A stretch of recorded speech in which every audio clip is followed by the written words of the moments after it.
Moitos dos nosos maiores lembran da súa infancia a listaxe dos reis visigodos. Alarico, Ataúlfo, Sixerico... Moi pouco saben que a maior parte deses monarcas non chegaron a reinar nunca en Galiza.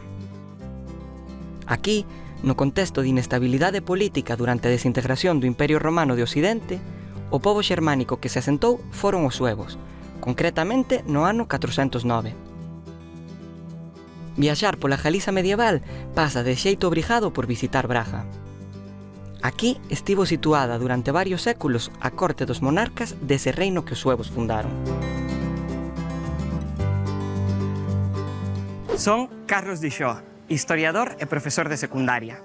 Convídote a que percorras comigo o reino medieval de Galiza para coñeceres de primeira man algúns aspectos clave da súa historia. Nesta viaxe charlaremos con expertos en historia medieval e divulgadores. Coñeceremos castros e murallas, castelos e catedrais, bibliotecas e restos arqueolóxicos. Un percorrido que nos levará por todo o medievo e nos axudará a coñecer mellor a historia dos nosos devanceiros. Temos que coñecer o pasado para comprender o presente. Falemos da nosa historia. Falemos do reino de Galiza.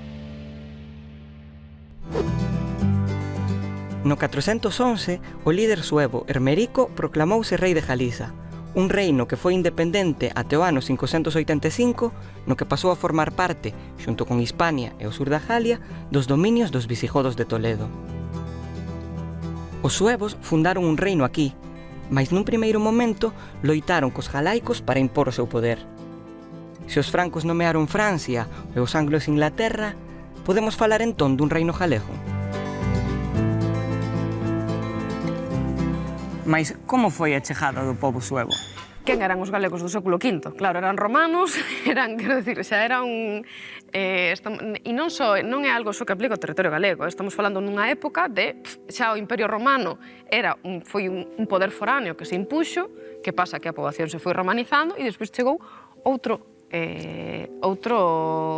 pobo, igual que por toda a Europa romana, no proceso de migracións xermánicas. Temos a sorte de que dous dos grandes historiadores da tardoantigüidade a nivel do Imperio Romano eran galaicos, entón Idacio e Orosio, entón temos unha certa información alrededor da chegada destes contingentes. Orosio tivo que escapar de Galicia e el perseguido polos suevos. E, además, incluso di que a persecución foi moi inmediata e moi próxima, como que lle chegaron a disparar flechas e que logrou embarcarse e que a néboa o salvou, o sea, que debeu ter os suevos perseguindo. E, sin embargo, unha vez que se instala con Agostinho en Cartago, en Hipona, unha vez que se instala ali e escribe a súa magna obra das historias, chega a decir que nunca houbo en Galicia tempo tan feliz como desde que chegaron os suevos. A visión que nos dá Idacio é terriblemente negativa. Idacio forma parte da élite galaica. É bispo de Chaves, é un terratenente, é un da clase aristocrática poderosa galaico-romana, e para Idacio o Imperio Romano sigue existindo incluso despois de que desaparecese. Hai unha cuestión aquí é que o que parece ser, a idea que temos é que estes povos que migraban non eran moi numerosos. Entón, é máis difícil pensar nunha ocupación total do territorio, máis ben unha integración coas elites, porque o asentamento suevo faise, igual que, repito, noutras partes do antigo Imperio Romano, mediante pactos co poder romano. Como era de agardar, en calquera entidade política chegou un momento no que hai un entente, todo o que o separaba de repente comeza a unirse, non? Creo que temos indicios dabondo para saber que de alguma forma que non hai suevos por un lado e galaicos romanos polo outro, senón que ao final dese período o que temos é un mundo moito máis conectado entre eles e creo que deberíamos falar dun reino de Galaequia e non tanto dun reino dos suevos de Galaequia. E como volven de contado aos cultos do demo, algúns dentre vós que renunciaron ao demo, aos seus anxos e aos seus cultos. Pois acender candeas xunto ás pedras, ás árbores, ás fontes e nas encrucilladas, adornar mesas e por gallas de loureiro, ciscar pan e lume sobre un tronco e por pan nas fontes, Que outra cousa é senón culto ao demo?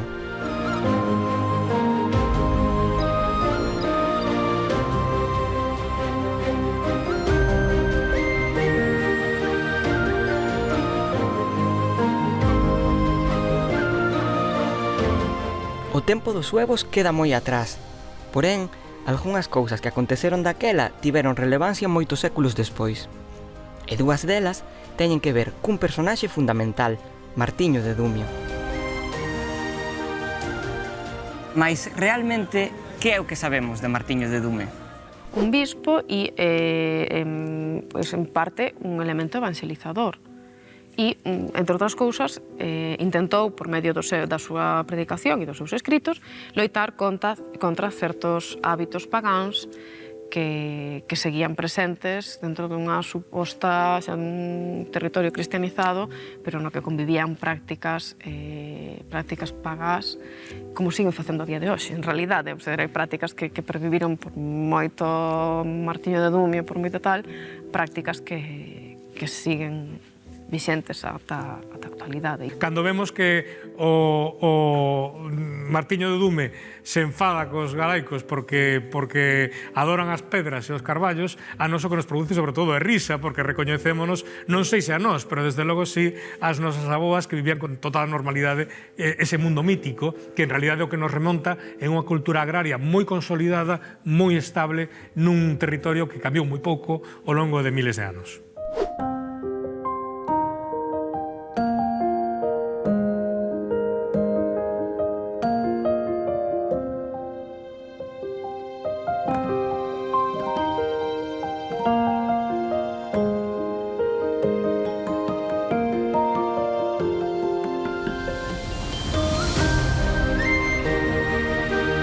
Non sabemos demasiado dos suevos a través da arqueoloxía, mais contamos con algúns textos escritos de enorme importancia que nos achegan unha información do máis interesante. Un texto como De Correctione Rusticorum deita luz sobre a cultura e as crenzas da sociedade da época. Mais Martiño de Dumio tamén nos permite coñecer como se organizaba territorialmente o reino de Galiza.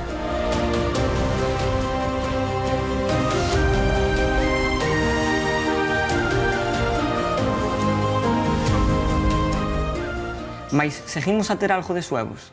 Neste parroquial de Suevon, o que se conserva é unha lista, identifícanse as ses episcopais do reino suevo e, nalgunhas delas, detállanse as parroquias. Unha concepción parroquial moi distinta á actual, eran parroquias, a parroquia alto medieval é unha parroquia de moito maiores dimensións, pero que é a base da parroquia actual, do século XXI e da que se foi configurando nesta alta idade media. Entón, aquí identifícanse as sedes. Viseu, Idaña, Lamego, Braga, Tui, Ourense, Lugo e a Iria e a Britonor. Non sei se algún me quedará por aí, pero identifícanse as ses episcopais do reino suevo que coinciden en gran medida cos que serán despois as ses episcopais de etapa posterior alto medieval. Pero que aconteceu? Que a integración do reino suevo de Galicia na monarquía visigoda foi de tal forma, quero dicir, foi dunha forma non traumática.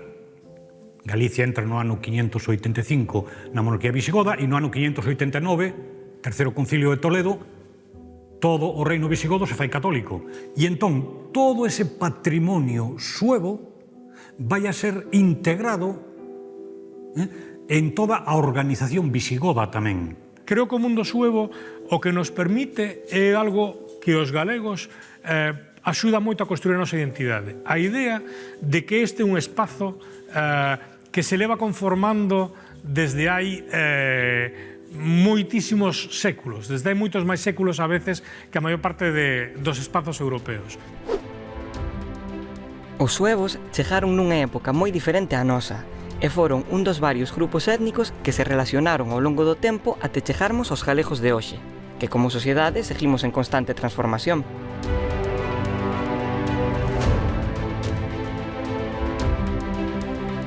O presente está formado da suma de múltiples pasados, en maior ou menor medida, nalgúns elementos que vemos do mundo suevo, como a nosa particular ocupación de territorio ou o sincretismo nas crenzas, parece que aínda poidamos espellarnos.